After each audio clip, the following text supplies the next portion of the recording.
Come explore the worlds of National Geographic Video. This program is made possible by a grant from the people of Chevron. We're proud to bring new worlds to your world.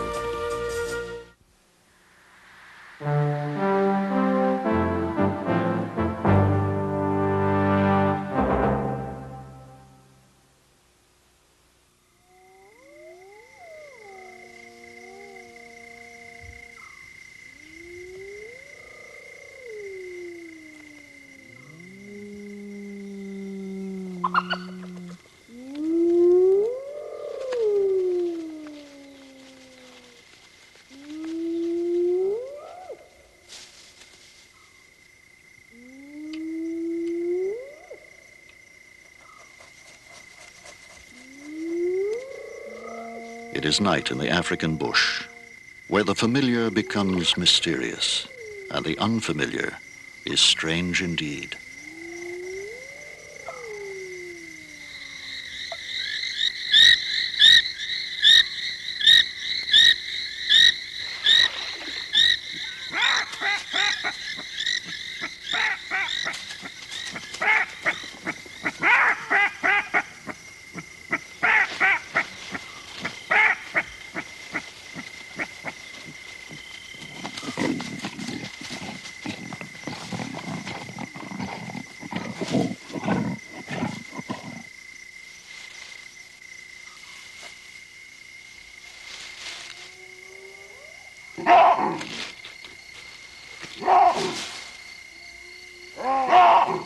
It is the time and place where lions come into their own, and man does not willingly venture.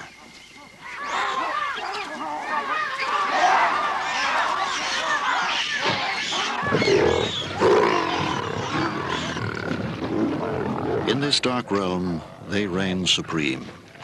They are the kings. They are the lions of the African night.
A day in the bushveld of southern Africa draws to a close, and a pride of 30 lions that has dozed and slept through the long hot day lazes on.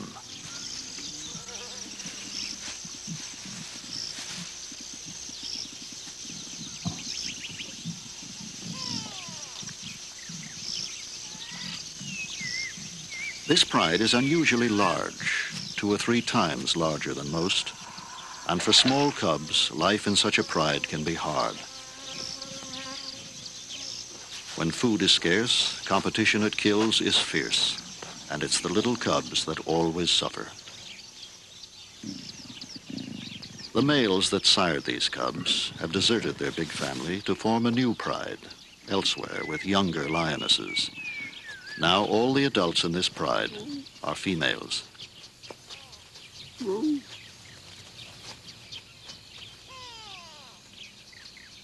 They rest on, waiting for the day to cool. For lions are seldom active when it is hot, and like most prides, this one hunts mainly at night. They'll hardly stir until the sun has set.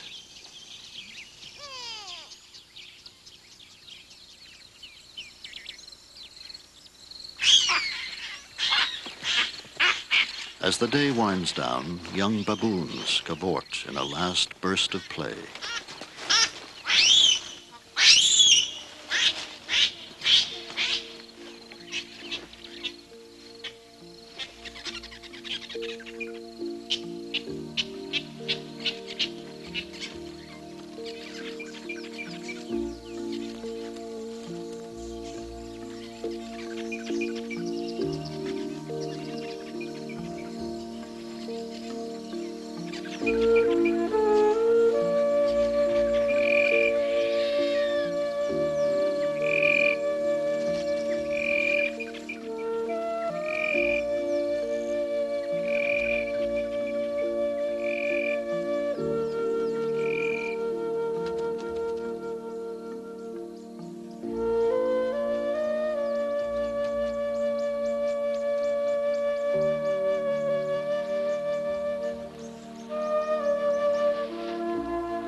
The sounds of day merge through the evening into those of an African night.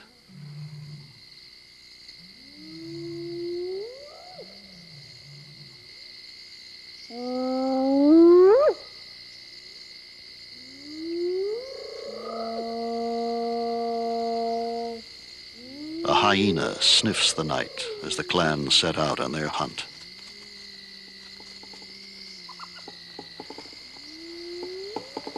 A talk-talky beetle taps out the signal that will find him a mate.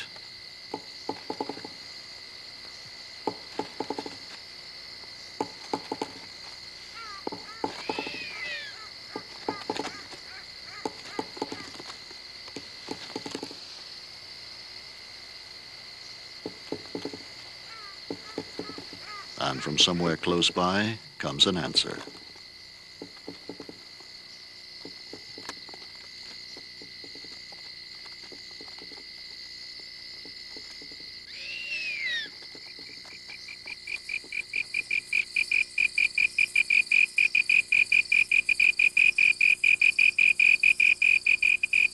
Each hole, cut to the same pear-shaped pattern, serves the same remarkable purpose of magnifying the sound made by the slender tree cricket that shapes them. To advertise for a mate, the male cricket has developed a system comparable to a loudspeaker, where a vibrating membrane, his wings, is surrounded by a baffle. The leaf is the cricket's soundboard, and the sound produced is magnified in intensity as much as 3 times.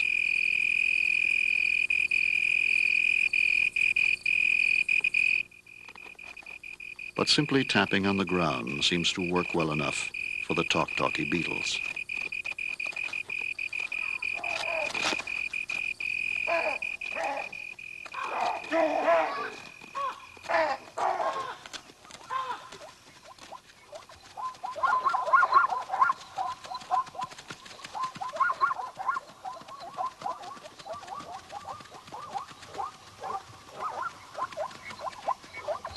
In their first hunt of the night, the lions have failed to make a kill. They have panicked and scattered a mixed herd of zebra and wildebeest, which are still vulnerable as they try to regroup.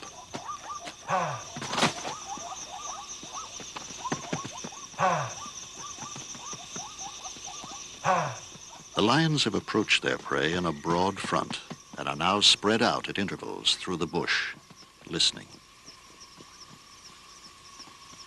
When hunting at night, lions rely almost entirely on their acute hearing. They move noiselessly through the darkness, stopping frequently to stand motionless, listening for the slightest sounds of their prey.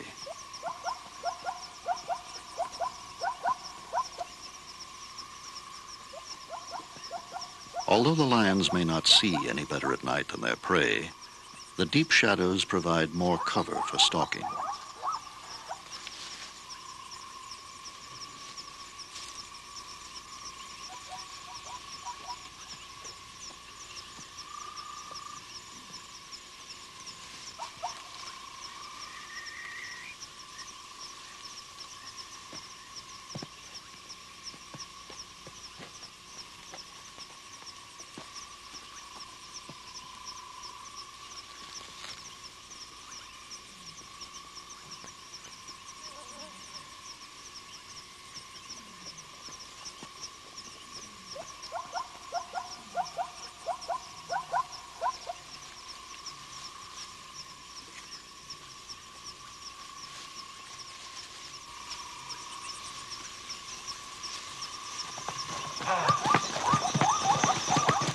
the herd has picked up the scent.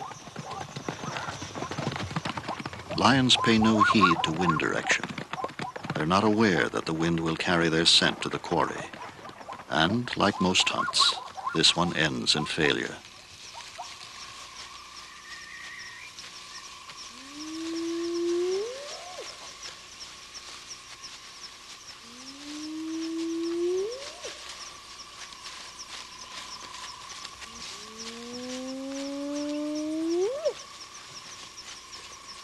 With so many mouths to feed, a pride like this has to hunt nearly every night. To survive, each year they will have to kill about 250 animals the size of a wildebeest.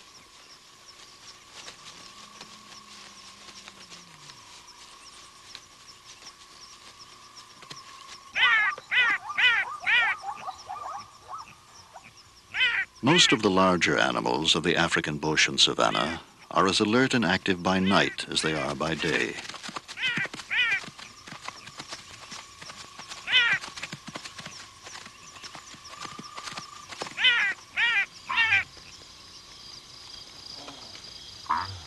But the baboons do sleep at night. Soon after dark, they settle in the protective canopy of a tree where they'll be safe from predators, and they sleep soundly.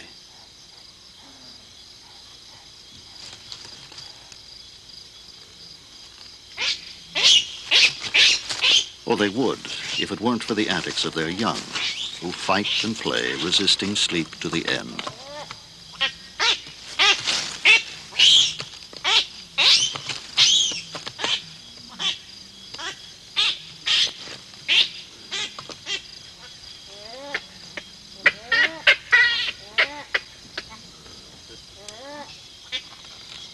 From crevices, burrows, and holes, animals that have slept through the day are emerging.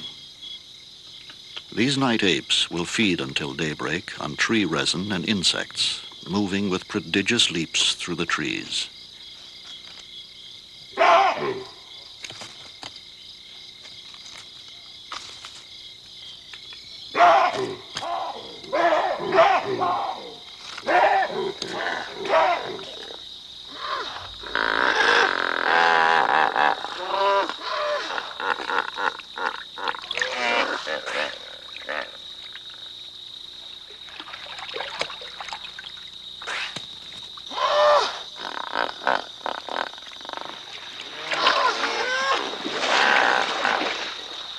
Hippos, having slept and rested in the river all day, emerge now to feed.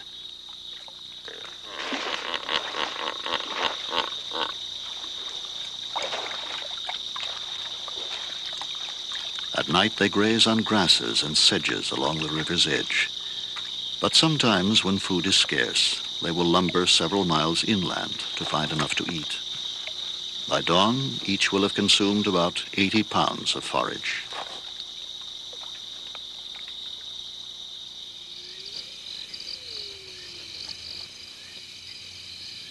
From his burrow entrance, a porcupine tests the safety of the night before he leads his family out to feed. The tiny pups, only a few weeks old, will accompany their parents along regular trails in their search for the bulbs, roots, and bark on which they live.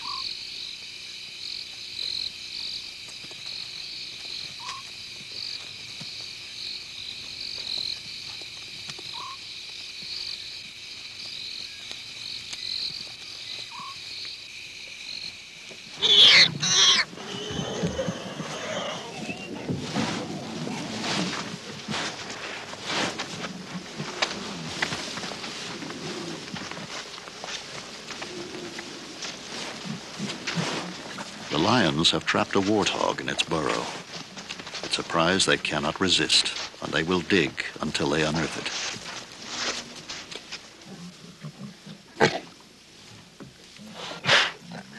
Fierce and frantic, the warthog in its burrow lunges with its sharp tusks at the digging lions. But with such odds against it, the outcome is inevitable.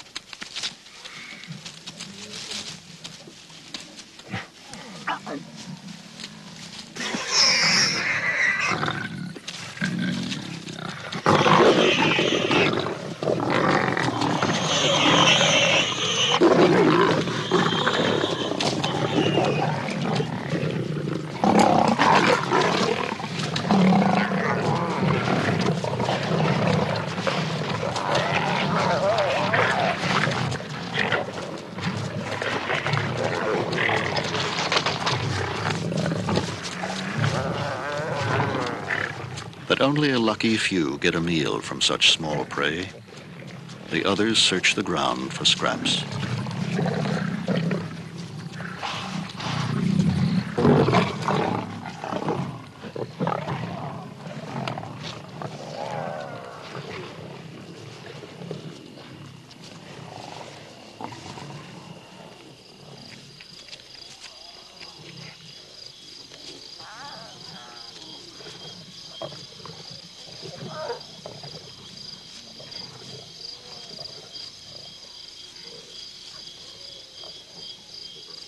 The hungry lioness returns to the demolished burrow for a last hopeful search before the pride moves on.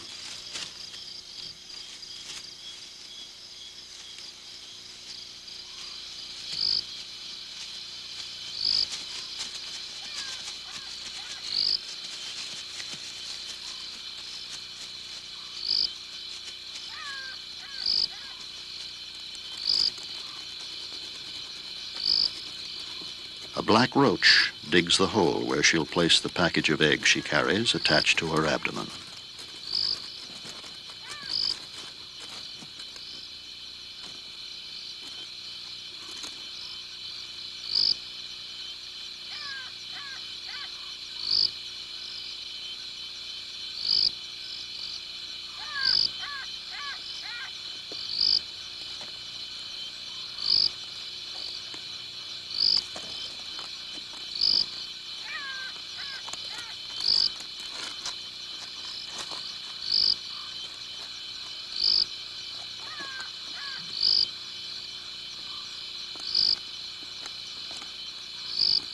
The only maternal care she gives her progeny is now, as she carefully conceals their position, disguising the site with pebbles and vegetation.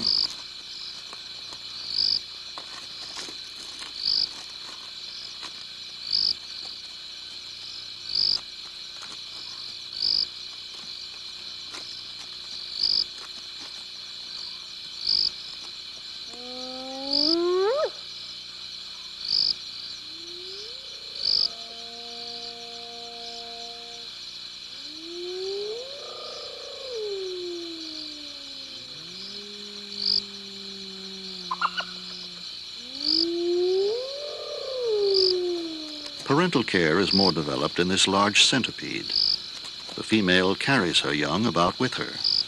While she devours a grasshopper, her offspring lie packed securely against her body, held in place by her many legs.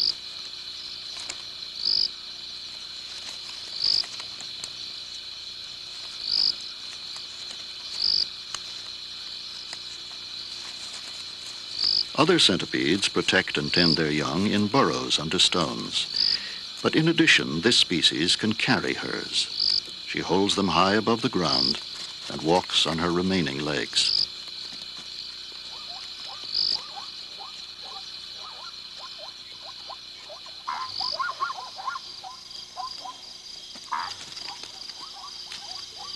Centipedes, too, have predators, and this tiny snake is a specialist, feeding on them almost exclusively.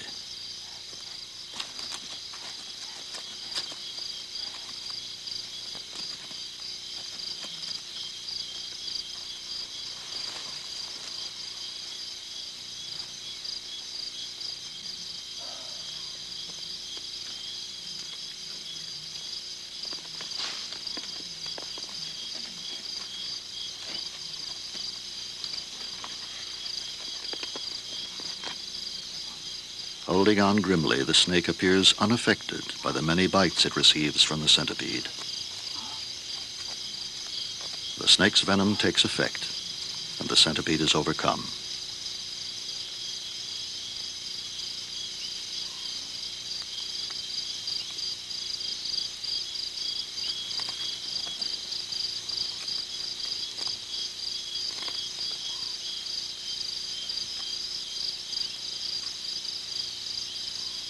The little snake is able to swallow centipedes almost twice the diameter of its own body.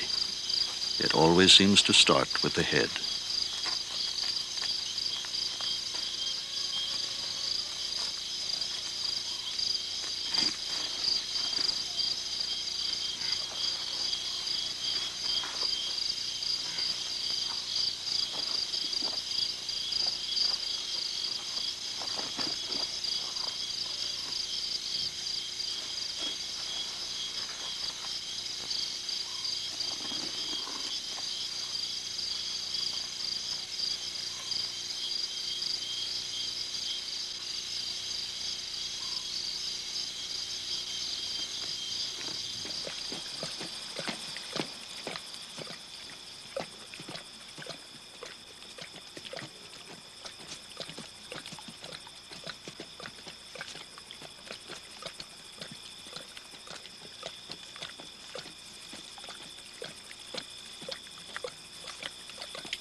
One of the cubs has an injured leg and lags behind the pride.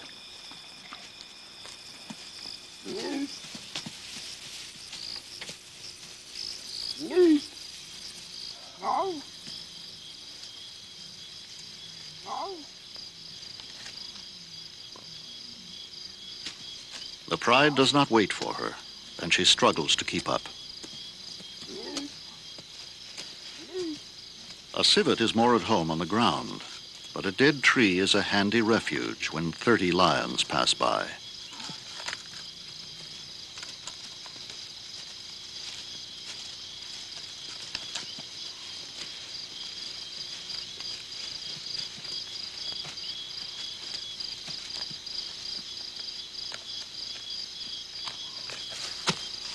Now he can resume his nightly search for fruits, insects, and the smaller animals he preys on.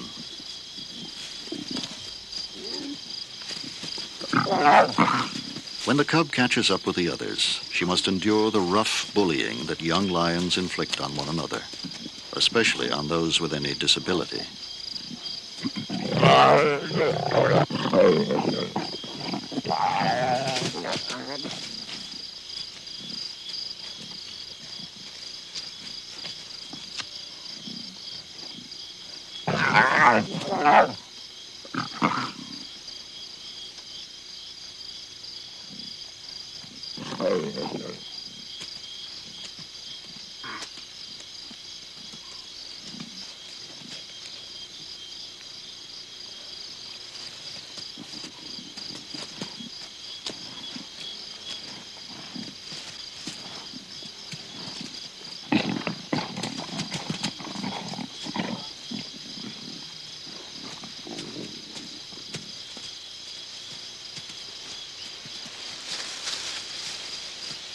There is usually a little comfort to be had from one of the adults. Besides, cubs are remarkably resilient. They have to be. And this one will soon recover to torment in turn some other poor cub.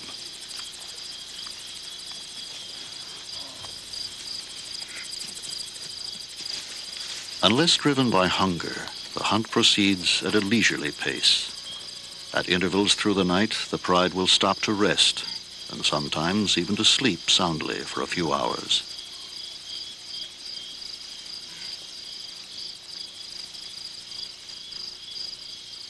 Supreme masters of relaxed living, lions are seldom on their feet for more than 4 or 5 hours in every 24.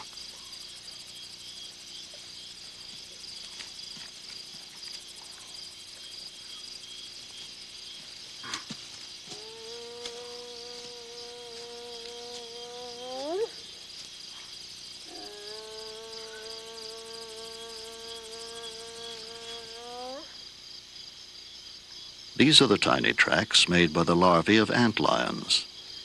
It is only at night that these small insects wander about, moving backwards, in search of places to dig their traps.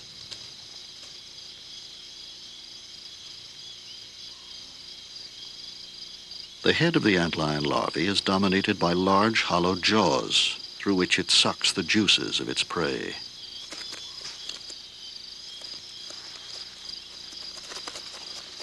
In a patch of fine, soft sand, the antlion digs in and begins to excavate the unique trap in which it will catch its prey, usually ants, but it could well be any small insect.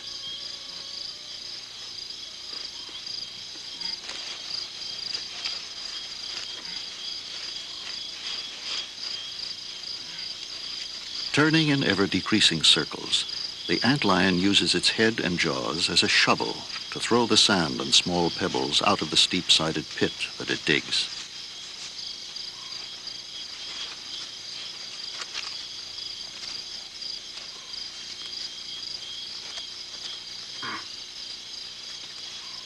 The trap is ready.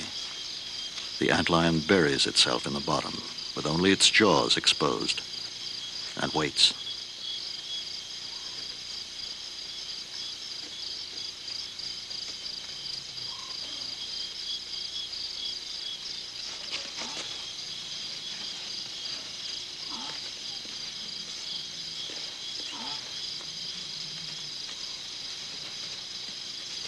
The ant struggles free from the antlion's jaws.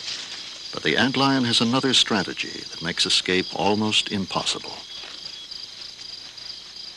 It throws up a steady shower of sand that dislodges the ant from the steep sides of the trap and brings it once again within reach of the great jaws. Now, held securely, the ant is dragged below the sand to be devoured.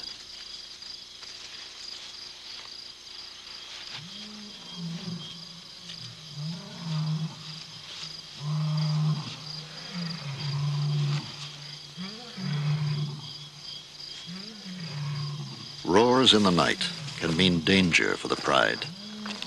These come from a group of males that have been trying to take over the pride and its territory for some months. But the intruders are shunned by the pride, for males tend to kill cubs they have not sired, and they always appropriate any prey killed within their hearing.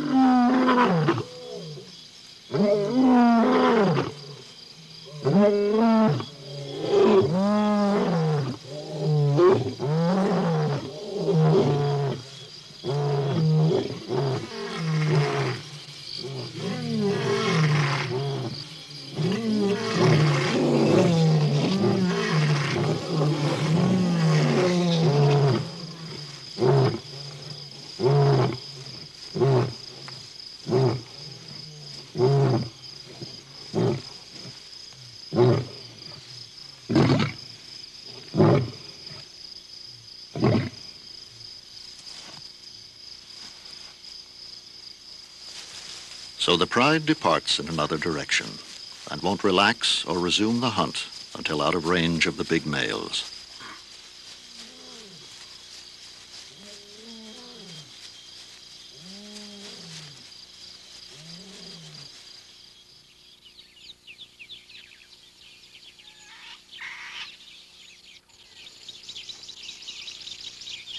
Dawn finds them safe and asleep, several miles from the troubles of the night. Most nights, the pride will walk about 5 miles, but when foiled in their hunt or to avoid other lions, they may cover twice that distance.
The unpredictable wrath of this bull elephant takes the lions by surprise. There is no point contesting the matter, and the pride moves on to find a more hospitable place.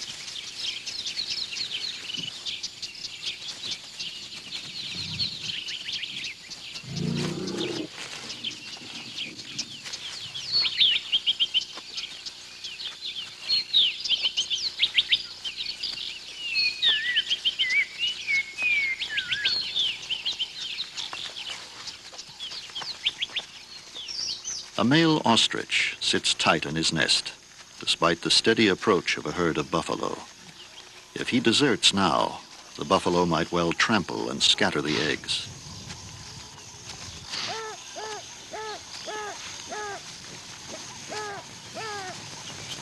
The But the approach of a herd of lions is too much for the buffalo.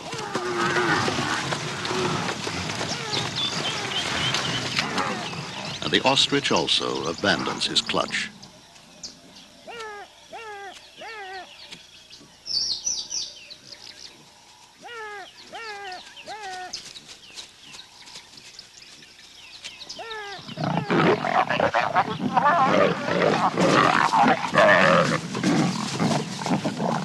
These eggs are a novelty for the lions. In the excitement of the first rush on the nest, 1 or 2 eggs were smashed and the contents fought over. But now the lions are puzzled and unable to open the others.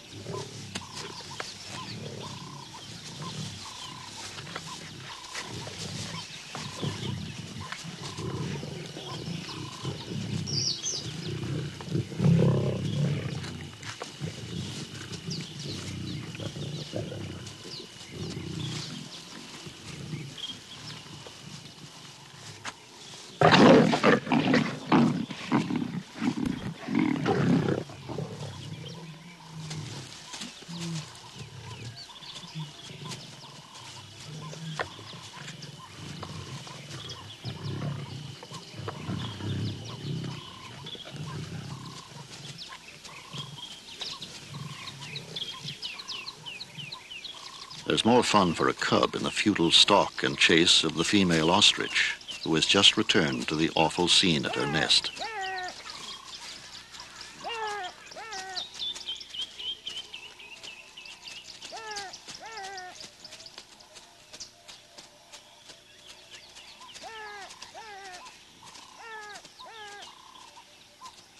The remaining eggs are lion-proof, and the pride wanders away to seek shade, where they will sleep through the rest of the day.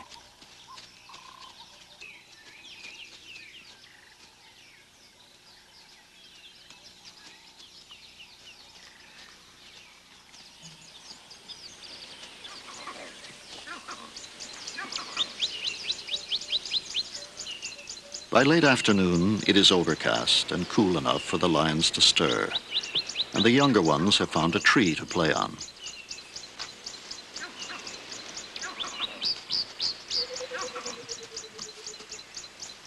But tree climbing is not something they're very good at.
Lions have an edge when stalking prey distracted by the chaos of a storm.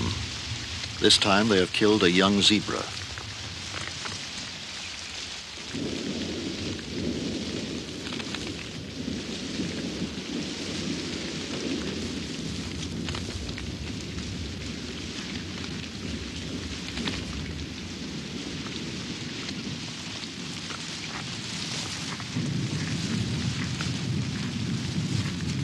But even the lions are unnerved by the fierceness of this storm.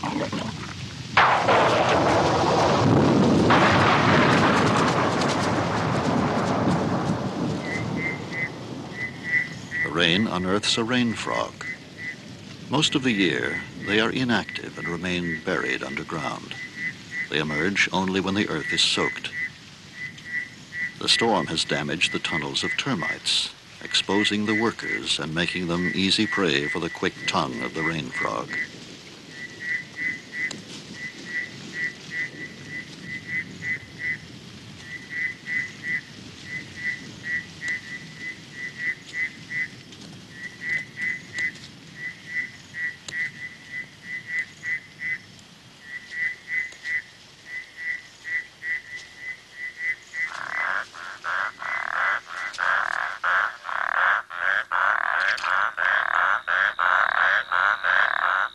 During the rainy season, temporary ponds are formed throughout the bushveld.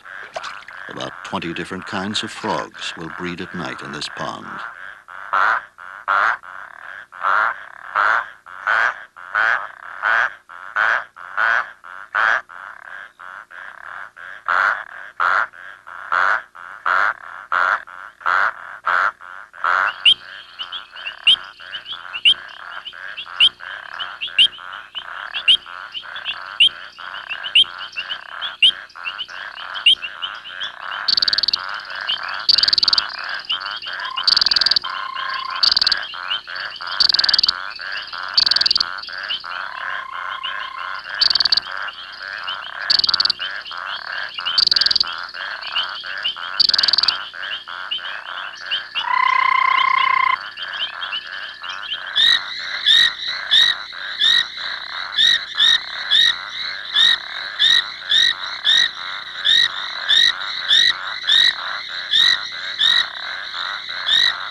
Not only frogs are attracted to the pond, this marbled tree snake waits for a meal to come within range.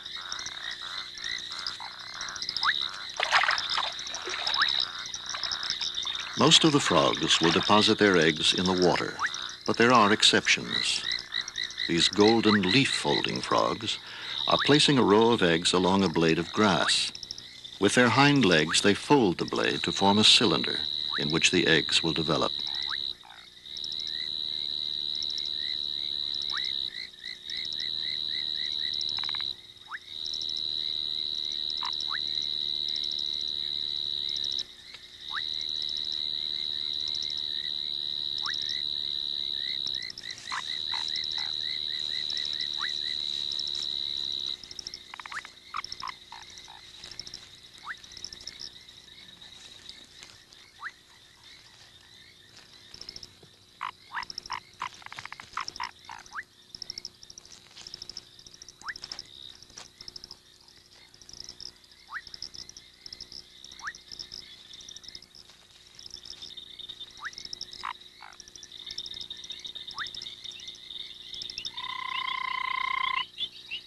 By far the most numerous predators at this pond are the spiders. They wait motionless at the water's edge.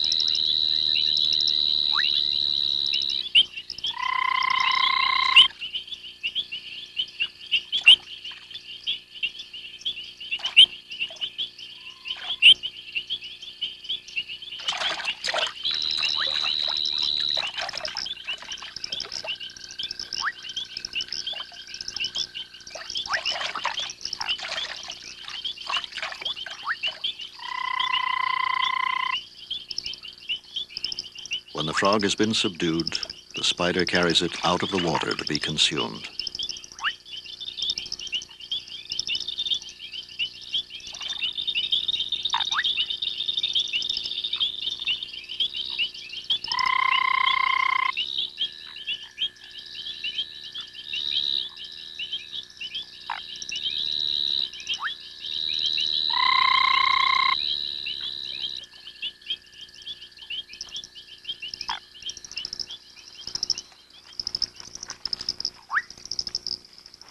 In a tree over the pond, a pair of foam frogs are making their nest.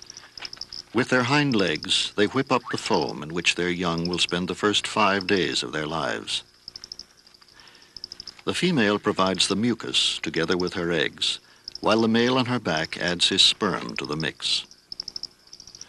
Soon the foam hardens on the outside to a meringue-like crust. From other nests made 5 nights previously, tiny tadpoles are slipping out and dropping into the pond below, where they'll complete their development.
It is common for more than one pair of frogs to make a nest together, but this group is extraordinary.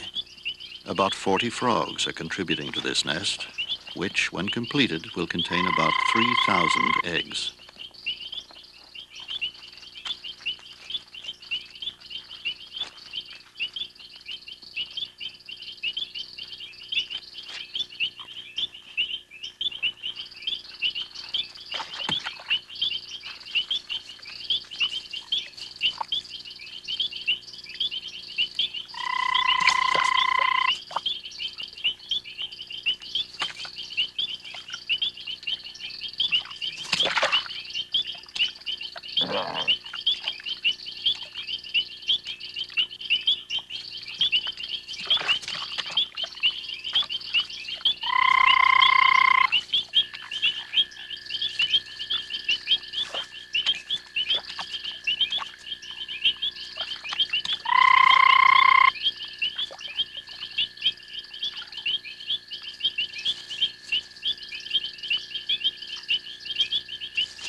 The pride has come upon a foraging porcupine, which the adults have left to the inexperienced younger lions.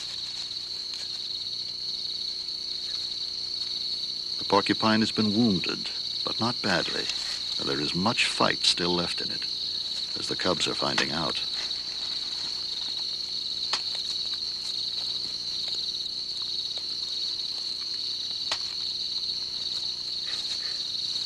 To succeed, they will have to insert a paw under the porcupine and bowl it over to expose its unprotected belly.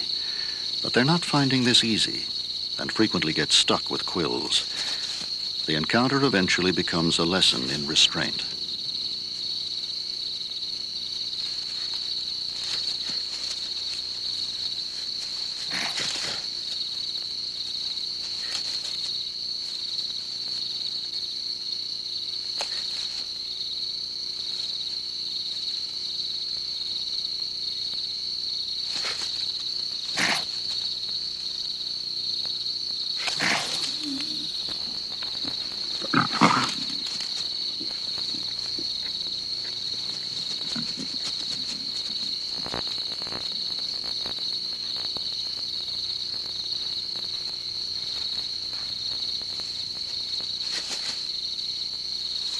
With more time, the cubs may have succeeded, but the adults have moved on, and the cubs leave to catch up.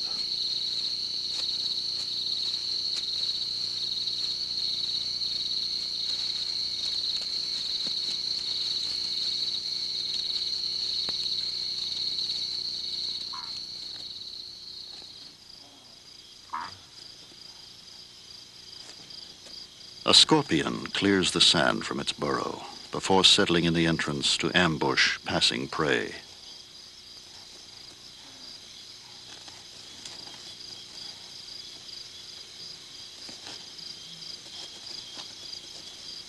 Millipedes are often eaten by scorpions, But this millipede has an escape technique that makes it almost uncatchable by any scorpion.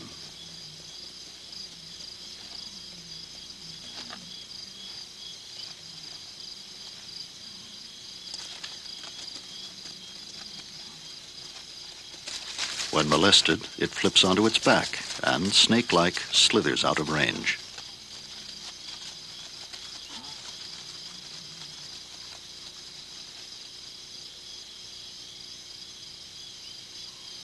A genet is on the hunt.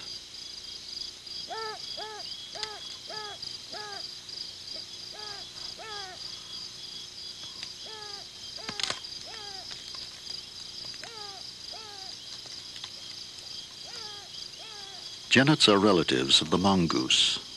They are equally at home on the ground or in trees, where they prey on any animal small enough to subdue.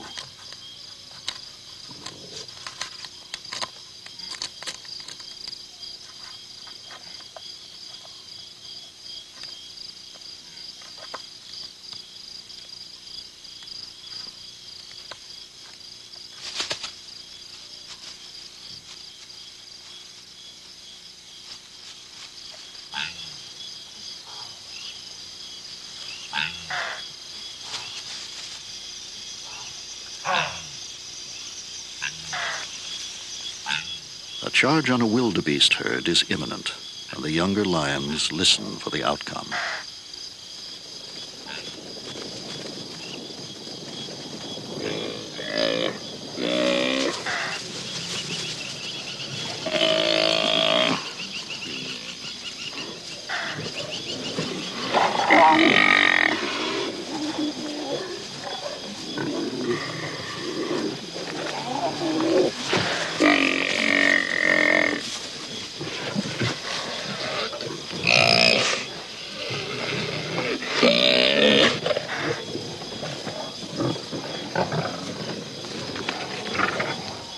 For the small cubs, this is the ultimate test of their ability to survive. Only by displaying a fierce will to take its share can a cub get enough to eat.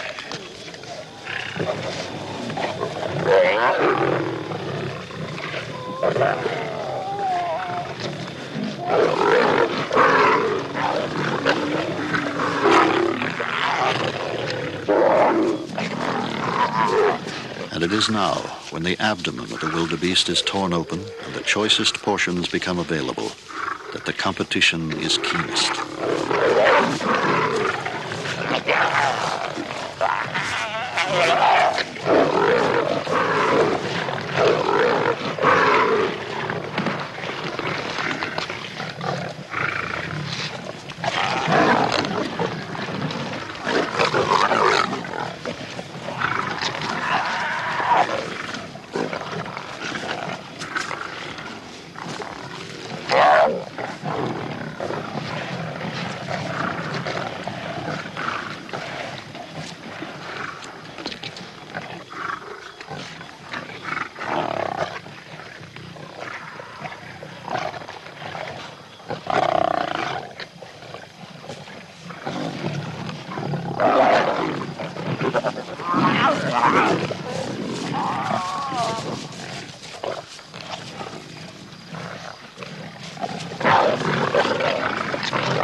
By the end of such a meal, most of the pride will have at least some small injury, but they scarcely seem to notice their wounds, which soon heal.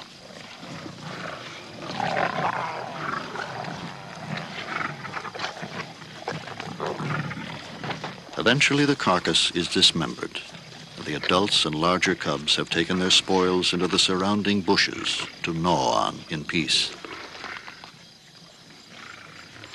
The younger cubs now have easier access to the remains of the carcass, which they attack with a will.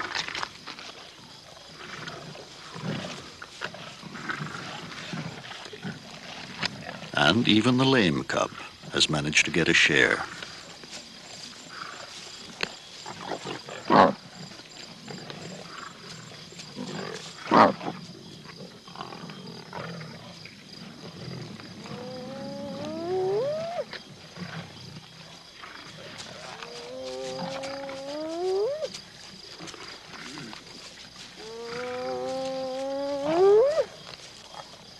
Hyenas and jackals that would snatch a meal from smaller prides find this group too formidable. They will keep their distance until it's all over.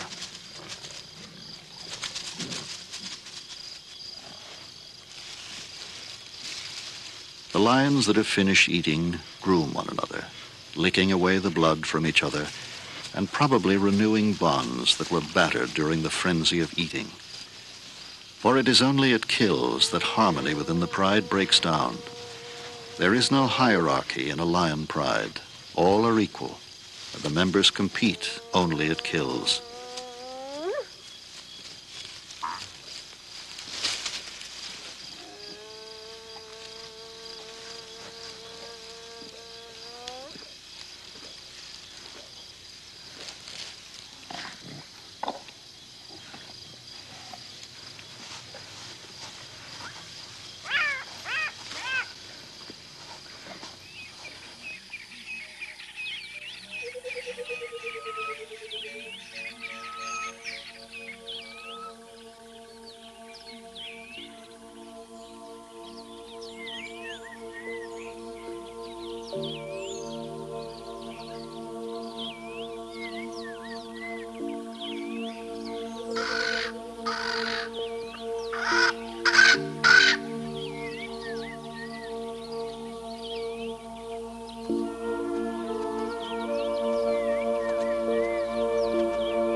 In harmony again, and replete for a little while, the pride moves on to find a shady place to spend the day.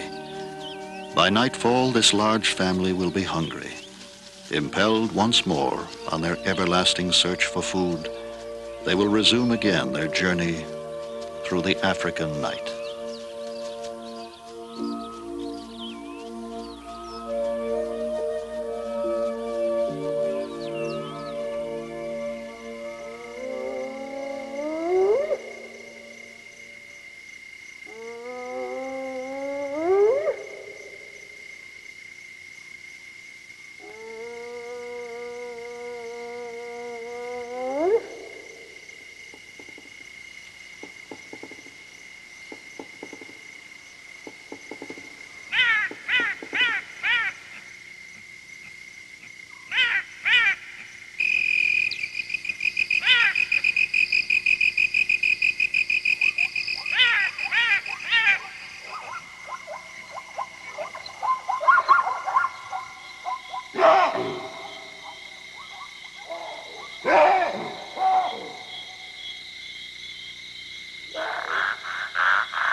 National Geographic Video, undeniably collectible and affordably priced, only from Vestron Video.